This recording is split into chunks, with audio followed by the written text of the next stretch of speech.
गुरु की चर्चा तो महोत्सवों और परिचर्चाओं में हम लोग करते ही हैं। हमारा और आपका ये संकल्प ही है कि शिव गुरु के स्वरूप से, उनकी यथार्थ सत्ता से लोगों को जोड़ेंगे।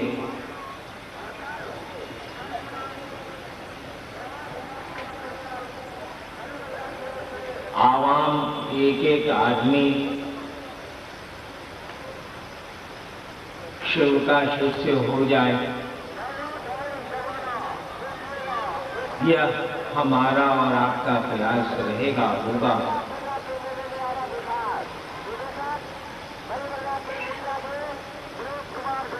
संगोष्ठी में अमूमन हम लोग व्यवस्था की बात ज्यादा करते हैं। कुछ व्यवस्था की बातें हों। जब मैं महोत्सव में जाता हूं, अभी हाल में मैं समस्तीपुर गया था, उसके बाद भी अन्य कार्यक्रमों में गया हूं।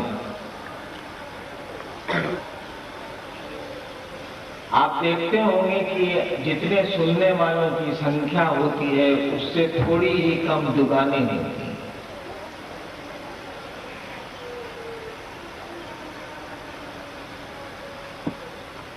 मेरी तस्वीरें तो इतनी होती हैं कि आप इत्मीनान से उस पर पेशाब कर सकते हैं। जगह ही नहीं बचती है, कहां करिएगा पेशाब।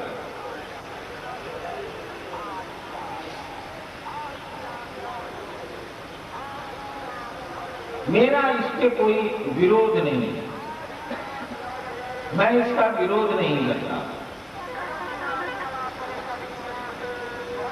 लेकिन आपको यह बात समझनी चाहिए, व्यापारी तो अपनी दुकानें लगाएंगे,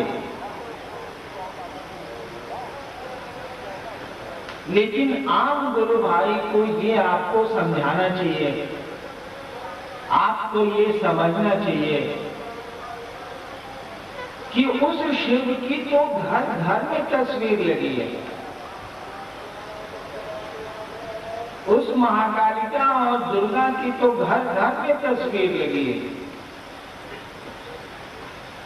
और दिन में मैंने कहा कि हम लोग तो शैतानियत की हद को भी अब पार कर रहे हैं।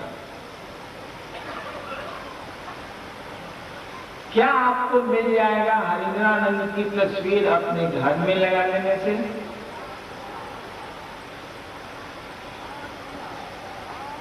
कहीं ऐसा तो नहीं है कि आपके स्वाभाविक जो आप में धर्म के प्रति एक आकर्षण है, इन भगवान के प्रति या साधुओं के प्रति या हरिंद्रानंद के प्रति जो आपके मन में श्रद्धा है या लगाव है,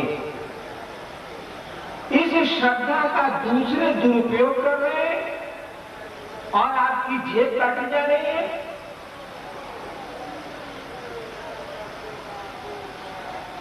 मुझको ऐसा ही लगता। जिस गुरु भाई को खाने को नहीं है, बड़ी मुश्किल से वह किसी परिचर्चा में आता और वह बेचारा इस लालच में कि हरिनाथ जी की तस्वीरें खरीद लेते हैं, किसी तरह अपनी मेहनत की कमाई का हिस्सा वो उसमें गंवा बैठता है। मैं ऐसा समझता हूं कि ये बात पूरी तरह गलत है। आप नहीं खरीदेंगे तो कोई क्यों विक्रय करेगा, क्यों बेचेगा? तो भैया आप सामान खरीदते हैं तब ना कोई बेचता।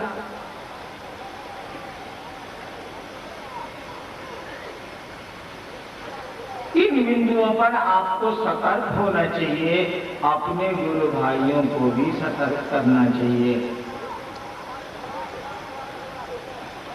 अपने पैसे को क्यों बेकार व्यय करते हैं, उससे कोई लाभ नहीं होंगे। रामेश्वर भैया बोल रहे थे, बहुत सुंदर कह रहे थे, घर और घर लिखने से घर थोड़े ही होता।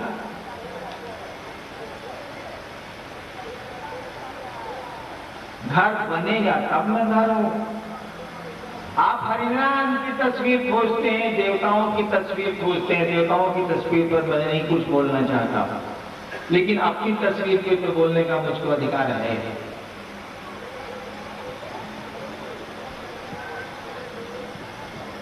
आप मेरी तस्वीरों से क्यों ताल्लुक रखते हैं, मुझसे क्यों नहीं रखते हैं? मैं आपसे ताल्लुक रखता हूं, आप रखें अथवा ना रखें। आप ताल्लुक कैसे रखते हैं पता है? मैं जैसे निकलूंगा आप उठ के इस तरह पांव छुएंगे, यही आज भागे। क्योंकि एक आदमी को इतना आदमी पांव छुएगा तो बेचारा वो तो क्या कहते हैं, पांव विहीन हो जाएगा, उसके पांव ही टूट जाएंगे, लंगड़ा हो जाएगा। न समय न ऐसी व्यवस्था है।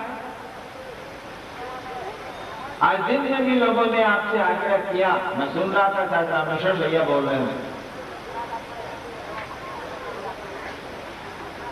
कि ऐसा क्यों करते हैं आप? व्यवस्था टूटती है और एक असुविधा पैदा होती है। ऐसे प्रणाम करेंगे तो आपका प्रणाम नहीं जाएगा। ठीक है, आपका और हमारा ये स्वभाव है, जो प्रत्यक्ष दिखता है उसके प्रति श्रद्धा अर्पित करने का भारतवर्ष का ये बड़ा पुराना रिवाज है, बड़ी पुरानी परंपरा है ये। लेकिन जब अव्यवस्था होती हो, जब असुविधाएं होती हो, तब तो आपको सोचना चाहिए, तब तो आपको विचारना चाहिए, तब समझेंगे इस बात को आप। कितने दिन लगेंगे आपको इस व्यवस्था को ठीक कर लेने में? महादेव का चेहरा जहां बैठा है वहां से वो बातें नहीं कर सकता क्या? अगर अव्यवस्था होती है तो उस अव्यवस्था को पैदा नहीं करना है। मुझको कोई असुविधा नहीं है कि आप मेरा पांव छूते हो अथवा न छूते हो, कोई असुविधा, कोई दिक्कत मुझको नहीं है, छुइए, कोई दिक्कत नहीं है। लेकिन होती है अव्यवस्था। आपको पता है कि छपरा की परिचर्चा में एक आदमी को मैंने एक हाथ मार दिया। क्यों? इसीलिए कि मैं पूरी तरह गिर जाता। तो मेरा वो प्रशासन वाला रुख आ गया मेरे सामने, ये कौन सा तरीका?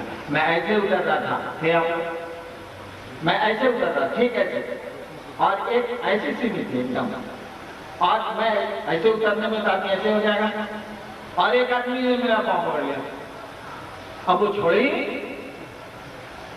अच्छा, जो लोग मेरे अगल बगल हैं वो तो उस भीड़ को हटा रहे हैं कि और लोग पांव नहीं छुए, अब गड़बड़ नहीं छोड़ा। मेरा शरीर दो आदमी संभाले हुए पीछे से, अन्यथा मैं तो गिर ही चुका था। दो आदमी पकड़े हुए मेरे कंधे पर साथ गिरे नहीं। अब उस पांव पकड़ने वाले से बचाने के लिए कोई मेरे पास उपाय नहीं था इसके अलावा कि मैं उसको एक हाथ मारूं। आप ये बताइए, महादेव के चेला को एक हाथ मारने का अधिकार हरिंद्रानंद को किसने दिया है?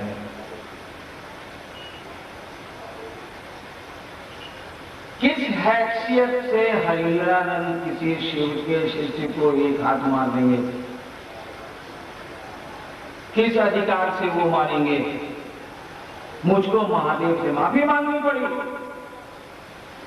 हमने कहा कि सरकार गलती हो गई, मेरे पास कोई उपाय नहीं था,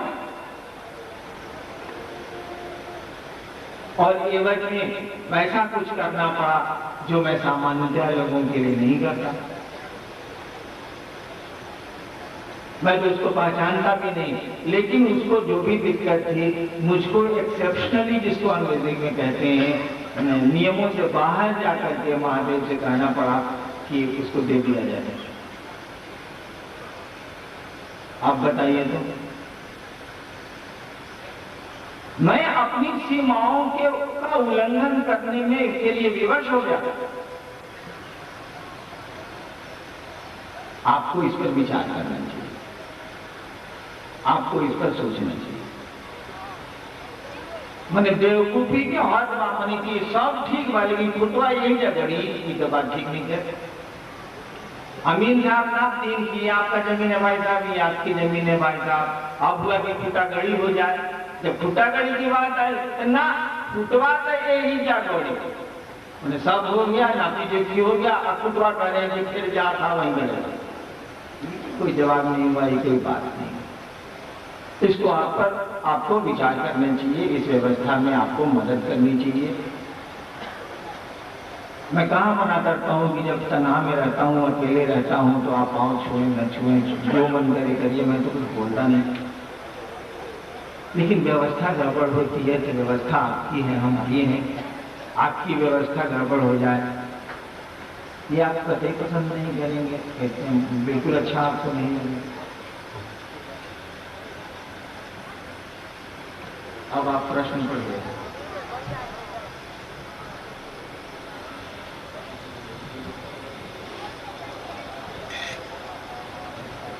यही सवाल था।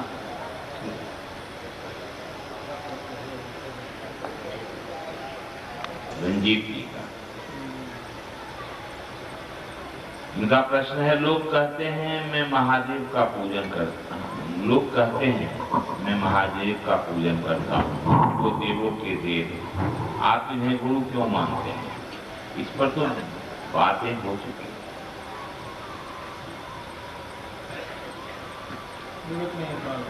इस पर तो आज बहुत काफी चर्चा इस पर हुआ है।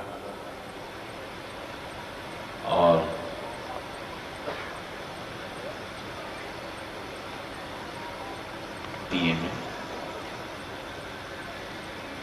ये सवाल साहब से चाहते हैं।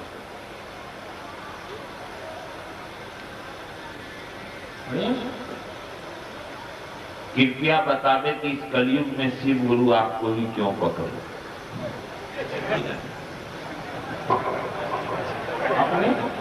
अपना आपको अगर आप शिव हैं तो आम आवाम को अंधकार में रखने का आपका क्या प्रयोजन है? इसके पहले का बात क्या है? ये लिखे है कि आप ही को क्यों पकड़े अपना गुरु पद स्थापित करने हेतु। अच्छा मान लो कि जब भी मुझको आसमान से बातें हुई हैं आज तक, जब भी मेरे मन ने मेरे शिव से बातें की हैं, इसीलिए मैंने मेरे शिव कहा कि आप कहेंगे आपको शिव से बात होती है क्या? जब भी मेरे मन ने मेरे शिव से बातें की हैं, उस शिव ने हमेशा मुझसे कहा है कि जाओ शिव कार्य करो। और विगत कई वर्षों से मैं इस द्वंद्व में रहा हूं, मैं इस दुविधा में रहा हूं कि मैं करता हूं गुरु का कार्य और ये आसमान के बड़े बड़े लोग कहते हैं शिव का कार्य। मेरी समझ में बात नहीं आती थी कि मैं करता हूं गुरु का कार्य और आसमान कहता है शिव का कार्य। मुझको समझने में बहुत साल लगे, लेकिन आपको सुबह तो मैंने 2 मिनट में समझा लिया। मैंने सुबह में आपको क्या कहा था कि जो हम लोगों ने देवताओं की पूजा से सीखा है, जो इन देवियों और इन देवताओं की संगति में हम लोगों ने सीखा है आज तक, उसको देख के तो लगता है कि इंसान के शरीर में हम लोग इंसान क्या अब शैतान भी नहीं रह गए, वो शिव की हो या दूसरे देवताओं की हो। और संगति में क्या सीखती, बताने की जरूरत है क्या कि हम लोग इंसानियत नहीं शैतानियत की हद को अपा कर रहे हैं।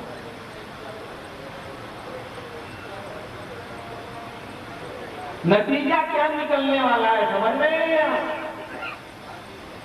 जब हम में गुण देवताओं का नहीं आएगा, जब देवताओं की संगति में हम लोगों में दुर्गुण आ गया है, हम लोग इंसान भी अब नहीं रह गए हैं, देवता क्या बनेंगे? तो एक दिन लोग कह देगा जैसन सौम्य रहे वैसन सीख लो।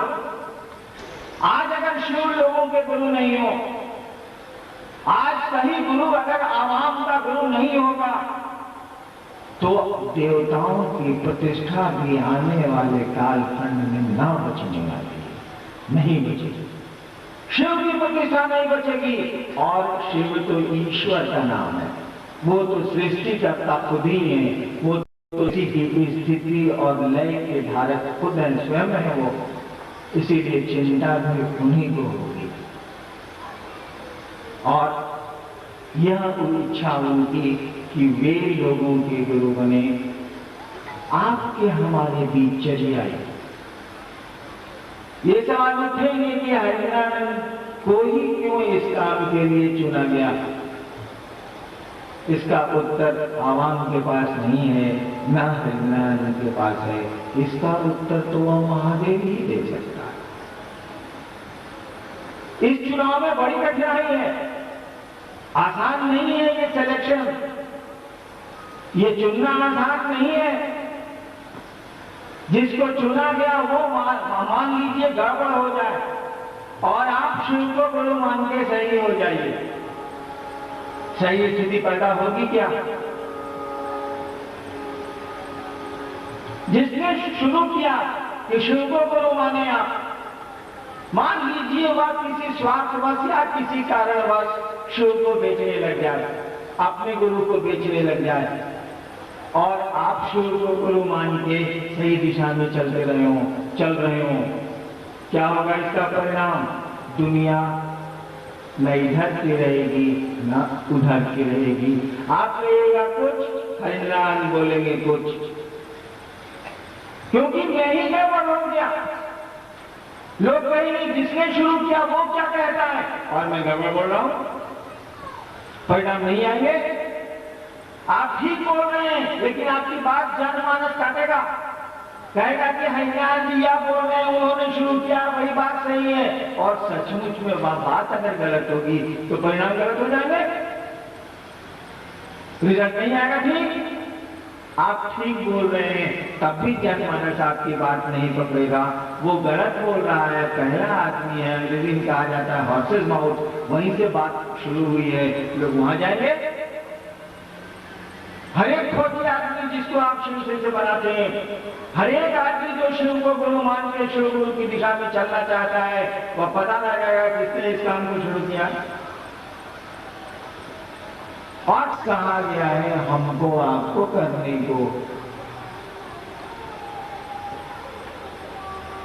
सोचिए जितनी खराब स्थिति में हम आप हैं, काम है दूसरे का, काम है आपके गुरु का। शाश्वत नियम कहते हैं कि करना है गुरु को, शिष्य बनेगा कोई गुरु का। महादेव होंगे गुरु, शिष्य होगी जनता, शिष्य होगा व्यक्ति। करना है आपको, आप गुरु नहीं है, हम गुरु नहीं है, हम लोग शिष्य हैं। अगर हमारे आपके किसी भी कृत्य से, हमारे आपके किसी भी कृति गई है, काजी गई है, हमारे आपके किसी कार्य से अगर शिव का पद कहीं भी जरा भी धूमिल हुआ तो क्या होगा? वह जगत का गुरु हमारे आपके किसी आचरण से, हमारे आपके किसी सिद्धांत से, हमारे आपके किसी कार्य से कहीं भी आरोप के घेरे में भविष्य में पड़ा, आने वाले 20,000 40,000 वर्षों तक आपको न पता है कि ये बात कितनी दूर जाएगी। बात उठेगी तो लोग तेरी उदासी का सबब पूछेंगे, है ना? ये फिल्म के गीत, बात उठेगी तो दूर तलक जाएगी, लोग तेरी उदासी का सबब पूछेंगे। बड़ी दूर तक ये बात जाएगी, कई सैकड़ों वर्षों तक ये बात जाएगी। और हम आप नींव के पत्थर हैं, याद रखिएगा नींव का पत्थर तो जमीन के भीतर होता, दिखता है गुंबद, दिखती है दीवारें, दिखते हैं झाड़ फानूस, लेकिन इमारत जिस पे खड़ी होती है ना, वही है नींव उसकी, उसमें जुड़े पत्थर हैं हम आप। अगर पत्थर कमजोर हुआ नींव का तो लाख सुंदर हो मेहराब, लाख सुंदर हो झाड़ और फानूस, लाख सुंदर हो वो गुंबद, कितने का देर का, कितने काम का, ये मकान कितनी देर खड़ा रहेगा। मकान तो खड़े होते हैं नींव पर। आज के शिव के शिष्य नींव के पत्थर हैं, नींव के पत्थर होते हैं कुर्बान, वो जमीन के भीतर होते हैं, दिखते नहीं है। और इसीलिए नींव के पत्थर बनने के लिए जो लोग आए हैं बड़े सौभाग्यशाली हैं। सच मानिए उसी शिव के लोग हैं, नींव का पत्थर बनेंगे, फिर शिव के पास वापस जाएंगे। वो सोचिएगा नहीं, समझिएगा नहीं, क्या होगा इसका परिणाम। सब कुछ तो आपके गुरु के मत्थे गिरेगा। और इस दुनिया में सुधार बड़ा मुश्किल होता है, जान लीजिएगा। आपके कंधों पर कैसा दुर्वा भार पड़ने वाला है, आपके कंधों पर कैसा बोझ डाला गया है, आप इसकी कल्पना नहीं कर रहे हैं। एक बात लागू करने के लिए, एक एक्शन करने के लिए, एक काम करने के लिए जो लोग मेरे करीब रहते हैं, जानते हैं, मैं 3 साल 4 साल लगाता हूं और तब लागू करता हूं।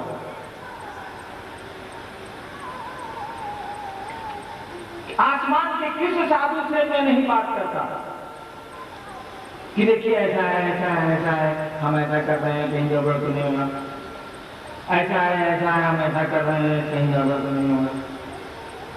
और सारे लोग मेरी बात को कंफर्म करते हैं कि हरिनाम तुम बिल्कुल ठीक हो, तब भी मैं नहीं मानता।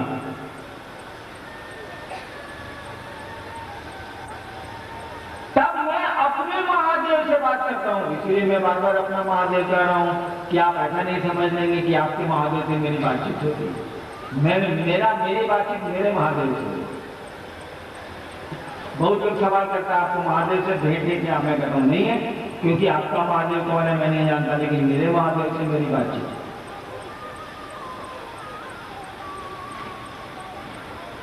और जब वो हाँ कहते हैं, वैसे उनकी आदत नहीं है कि वो हाँ कहते हैं, बहुत खच्चर मास्टर है, कुछ नहीं सुनता है। नया नया लड़का पूछेगा तो मास्टर बोलता है, उसी तरह से वो बोलता है, खूब बोलता है। जब पुरान हो जाइएगा तो कहेगा कि हम नहीं जानते हैं, तुम जानो। वो उपनिषद कहती है कि ऋषि कौन है? जिनके विचार छड़ी की तरह सीधे, विचार दंड छड़ी सीधे हुआ, दंडवत प्रणाम करना, सुत के। बात बिल्कुल सीधी है। आपको गुरु का जो आदेश मिला है, हमारे एसडीओ साहब कह रहे थे, उसको बड़ी ईमानदारी से करने की कोशिश करो। कहा था हेमचंद्र भाई ने आज शाम में कि बाकी आप क्या कुछ करते हैं, हम लोग कोई हिसाब ले रहे हैं क्या आपसे? कुछ नहीं ले रहे, नहीं ले रहे। इसका मानी हमारे गुरु ने कुछ हमको हिसाब लेने को नहीं कहा है, नहीं तो नहीं लेते क्या? बाकी आपके कृत्य पर हम लोग तो कुछ नहीं बोल रहे। आप कहते हैं जी मुर्गा खाए, हम कहेंगे और एक पीस। आप कहते हैं जी प्याज नहीं खाएंगे, मैं श्रीमती जी को कहता हूं कि आज सर्दी में प्याज मत डालना, रोज की साग खाएंगे। दया मांगिए, आप कभी भी दया मांगिए, आपको परिणाम उतरेंगे, कहता हूं मैं। लेकिन ये संगोष्ठी है, यह बात मैं नहीं कहूंगा। आप शिव के शिष्य हैं, आपको ये जानना होगा कि गुरु का क्या आदेश है, और उस आदेश के तहत अपने कदम आपको बढ़ाने होंगे। और इस दिशा में कहा था एसडीओ ने आपसे आज शाम में कि दाई एक घर छोड़ देती है, सही छोड़ देती है। मैं भी जब आराकानी स्मशान में साधना कर रहा था, कपालिक साधना, तो महाप्रेतों ने मुझसे कहा था एक फल छोड़ देना। मैंने बहुत सोच के कहा था कि सारा पकड़ी हम नहीं खाते हैं, पकड़ी को देते हैं, हम लोग पकड़ी नहीं खाते। अब तो वो भी था। दाई एक घर छोड़ देती है, कहावत है, सच्चाई क्या है ये तो हमसे ज्यादा बेहतर आप ही जानते हैं। आप ये घर नहीं छोड़ सकते, शिव गुरु कार्य में दुकान लगाना नहीं छोड़ सकते, शिव को सम्मान का माध्यम बनाना नहीं छोड़ सकते, शिव को अपने गुरु को सुविधाओं का माध्यम बनाना नहीं छोड़ सकते। आप सुविधाएं ढूंढिए ना, आपको सुविधा में ढूंढने के लिए कौन रोकता? आप सम्मान ढूंढिए ना, आपको कौन रोकता? रखवा देना, मुठियां खुलवा देना, ताकि लोग देखें वो सिकंदर आजम, मैंने दुनिया का सिकंदर खाली हाथ आया था, आज खाली हाथ जा रहा। और सिकंदर जब मरा था तो उसके दोनों हाथ बाहर किए गए थे और उंगलियों को, मुट्ठियों को खोल दिया गया था, ताकि लोग देखें वो आजम, सिकंदर आजम, वो संसार का राजा आज खाली हाथ जा रहा। यही तो है ये दुनिया। हमारा आपका घर, हमारी आपकी संपत्ति, हमारा आपका सम्मान यही रहेगा, नहीं जाएगा। जाएंगे हम और आप, जाएंगे लोग। तो चलिए एक काम में हम लोग ईमानदारी बरत लेते हैं अपने गुरु के काम में, और आपका गुरु तो शिव है। तुलसीदास तो कहा गया कि गुरु कैसा होना चाहिए, तो शिव जैसा होना चाहिए। गुरु शंकर रूपिणो, शंकर जैसा होना चाहिए। हम लोगों ने तो शंकर जैसा की बात छोड़ दीजिए, शंकर को ही गुरु बना रखा है, शिव ही हम लोगों के गुरु है। तो गुरु काल में तो हम लोग ईमानदार हो सकते हैं। गुरु के नाम पर कितनी संपत्ति अर्जित कर लेंगे हम आप, कितना पैसा अर्जित कर लेंगे हम आप, क्या सम्मान अर्जित कर लेंगे हम आप, वो किस काम का हमारे आपके होगा? चलिए इसको छोड़ देंगे, नहीं करेंगे।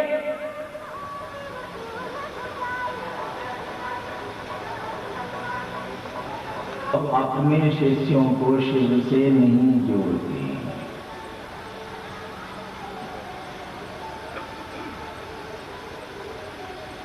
दिन में मैंने कहा था, ठोकर कांटी फेर से ठुकाई। दिन में मैंने कहा था, दीवार में कांटी पूरी तरह गड़ी है, फिर ठोकिएगा। जब शिव गुरु होते हैं तो शिव से गुरु अपने शिष्यों को नहीं जोड़ते हैं, क्योंकि वो गुरु से जुड़े होते हैं। जो जुड़ा हुआ है उसको फिर कैसे जोड़िएगा? अलग करिएगा तब न जोड़िए। वो अपने शिष्यों के माध्यम से संसार को अपने से जोड़ते हैं। और इसीलिए आज तक का नियम है, आज तक की परंपरा रही है कि इस धरती पर गुरु आए हैं और शिष्यों के उत्थान की बात करके गए हैं। गुरु आए हैं, शिष्य को दीक्षा दी है, शिष्य को साधना बतलाई है, शिष्य को ईश्वर उपासना सिखलाया है उन लोगों ने, और ईश्वर की ओर चलने के लिए प्रेरित किया है। विश्व का यही अब तक का गुरु शिष्य संबंध का लक्षण रहा है। मेरा जितना सुन के, जितना समझ के तुमने मुझको अपना गुरु बनाया है, जाओ दूसरे को समझाओ। बस इतना ही कहा आपके गुरु ने। यानी आपको ये छूट आपके गुरु ने नहीं दी, हमको ये स्वतंत्रता हमारे गुरु ने नहीं दी कि हम आप अपने बारे में सवाल कर सकें अपने गुरु से। आप नहीं पूछ सकते हैं। मैं नहीं पूछ सकता हूं अपने गुरु से कि सरकार हम आपको गुरु माना है, आज 30 साल हो गए हैं, 29 साल हो गए हैं, मेरा क्या हो रहा है, हम अप गए हैं कि डाउन गए हैं, मेरी उन्नति हुई है कि अवनति हुई है, नहीं पूछ सकते आप, क्योंकि आपके गुरु ने ऐसा कुछ कहा ही नहीं है। आपके गुरु ने तो कहा कि जाओ दूसरों को शिव गुरु से जोड़ो। आपने कहा कि जी हम क्या जानते हैं जो जोड़ेंगे। महादेव ने कहा कि हम कुछ नहीं कहते तुमसे, तुमने मुझको जो सुन के समझ के जितना समझ के गुरु माना है, जाओ दूसरे को सुना, दूसरे को समझा, बस चुप, अब कुछ बोल ही नहीं रहे हो। बाकी दो काम साथ साथ चलेंगे। गुरु है तो प्रणाम होगा ही होगा, गुरु है तो दया मांगेगा ही, शिष्य मांगेगा। बिल्कुल कॉमन सेंस है, इसको लागू करिए, नहीं लागू करिए, लागू रहेगा। किंतु मैं अपने बारे में पूछ नहीं सकता और आपको सूचना मैंने दी है, इसीलिए आप नहीं पूछ सकते मेरे बारे में। आप लोगों की स्थिति तो चांदी ही चांदी है, मेरी स्थिति बिल्कुल कालिमा है, अंधेरा है। मेरे बारे में तो उनसे पूछने वाला कोई नहीं है, मैं पूछ नहीं सकता। आप अपने गुरु से पूछ नहीं सकते, दूसरे पूछेंगे, उनको अधिकार है, क्योंकि उनको आदेश है कि दूसरों को जोड़ो। तो सबके बारे में तो मुझसे पूछा जा सकता है, मैं पूछ सकता हूं कि सरकार क्या हो रहा है, आपने आदेश दिया था शिव गुरु से जोड़ो, हम इतना जोड़े हैं, अगर सही में नहीं जुड़ा तो क्या होगा। अरे हम लोग का क्या है, कहा जाता है कि नंगे नहाएंगे तो कार्य ही नहीं किया। चलिए मंच से माइक से आज 13 साल बीत गए, एक युग बीता। 13 साल हो गया, 12 साल का एक युग होता।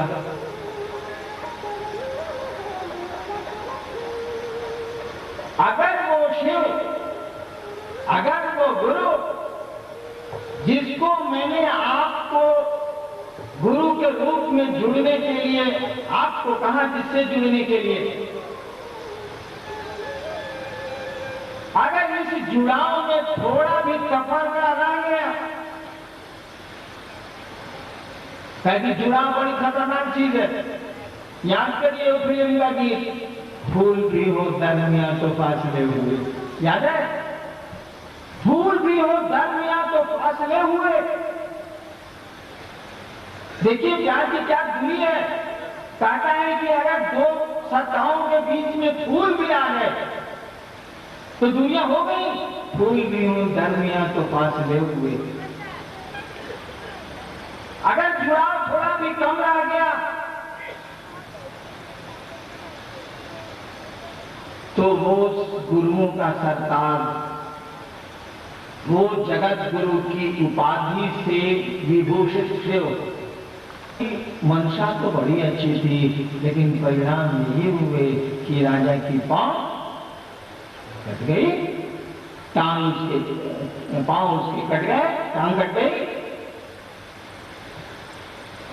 कहीं ऐसा तो नहीं कि उस शिव को बेवकूफी में मैंने लोगों का गुरु बनाना शुरू किया और जब लोग वास्तविकता में उस गुरु के शिष्य नहीं हो पाए, शिष्यों में वह गुरु नहीं उतर पाया, तो मेरा कृत्य कहीं ऐसा उस बंदर की तरह तो नहीं हुआ है जिसने अपनी सुंदर मंशा में कि राजा की नींद टूट जाएगी, मक्खी नहीं भाग रही, अपनी सुंदर मंशा में तलवार उठाई थी और राजा के पांव कट गए थे। क्यों? इसका खतरा नहीं है क्या?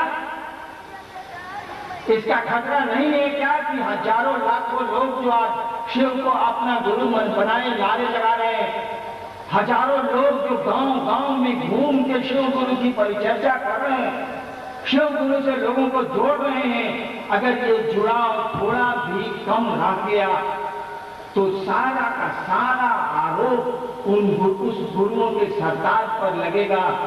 और हमारी आपकी मंशा तो बड़ी ठीक है, लेकिन नतीजा निकलेगा कि वो गुरुओं का गुरु कहीं का नहीं रह जाएगा। सोचिए तो जरा, अपने कंधे को मजबूत करिए। आपने लोगों को विचारों से जोड़ा है, आपने लोगों को ये समझाया है कि शिव गुरु हैं और तुम उनके शिष्य हो सकते हो। लोग विचारों में जुड़े हैं।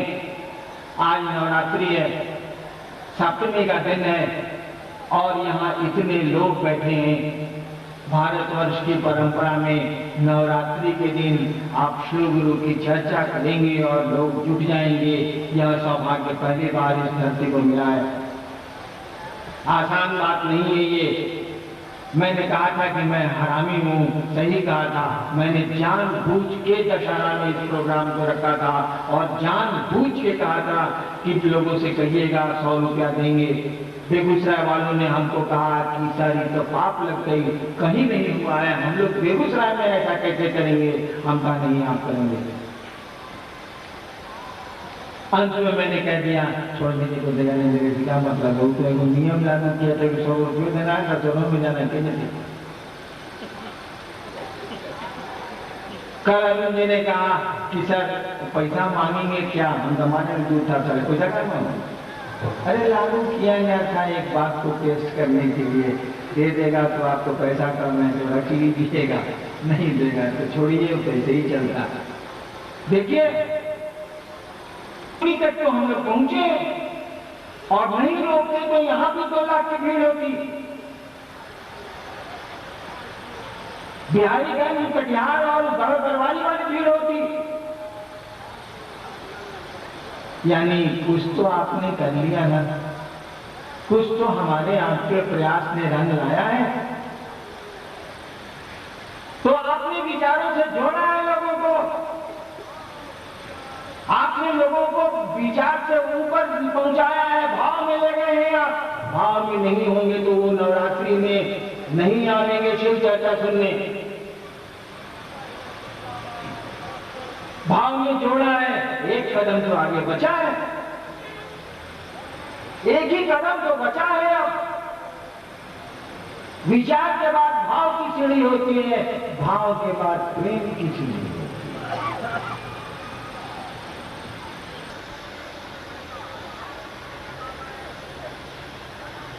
उस शिव का कार्य कौन करेगा।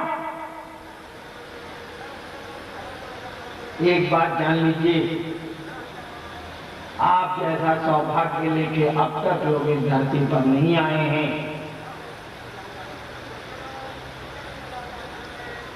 लोग आपके भाग्य पे ईर्ष्या करेंगे आने वाले कालखंड में। आप वह भाग्य लेके आए हैं जो धरती के लोगों को नहीं मिला है आज तक।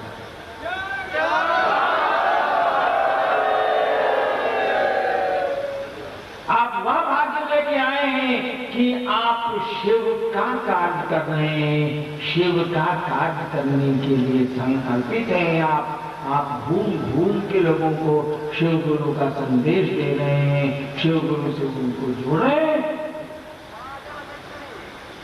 शिव का कार्य करेंगे आप, शिव का कार्य कर रहे हैं आप। ऐसा भाग्य कहां किसी को मिला है आज तक। उस महादेव के लोग हैं आप, उस महादेव का कार्य करते हैं आप। यह सौभाग्य तो सौभाग्यशालियों को नहीं मिलता, देवताओं को नसीब नहीं है। और जब ऐसा सौभाग्य लेके हम आप आए हैं, जब ऐसी किस्मत लेके आए हैं कि शिव गुरु का संदेश धरती पे मूर्त करेंगे हम आप, तो उस काम को भी करने का सौभाग्य लेके आए हैं कि शिव के यथार्थ स्वरूप से एक एक व्यक्ति को जोड़ देंगे हम लोग। जब शुरू की है बात तो बोझा उठाने के भी कंधे हैं मेरे पास। शिव को एक आदत होती है, बोझा सब उठाते हैं वो खुद ही, लेकिन दिखता है दूसरा कोई। शिव के मंदिर उनके भक्तों पर हैं, शिव के मंदिर उनके लोगों, उनके घरों पर हैं, उनके नाम पे नहीं है, क्योंकि वह तो सम्मान की परिधि से बहुत ऊपर की सत्ता है। क्या करेगा वो सम्मान? उसके गले में तो सांप जो डेढ़ चलता है, जहर रखता है, वह प्रतिष्ठा पाता। करेंगे आप, सच पूछिए, वह गुरु कराएगा आपसे। करेंगे आप, श्रेय लेंगे आप, नाम होगा आपका, जगत जानेगा आपको, और होंगे शिव लोगों के गुरु, शिव लोगों में दिखेंगे। करेंगे आप, करना होगा आपको, कर भी लेंगे आप। आपको मेरा प्रणाम।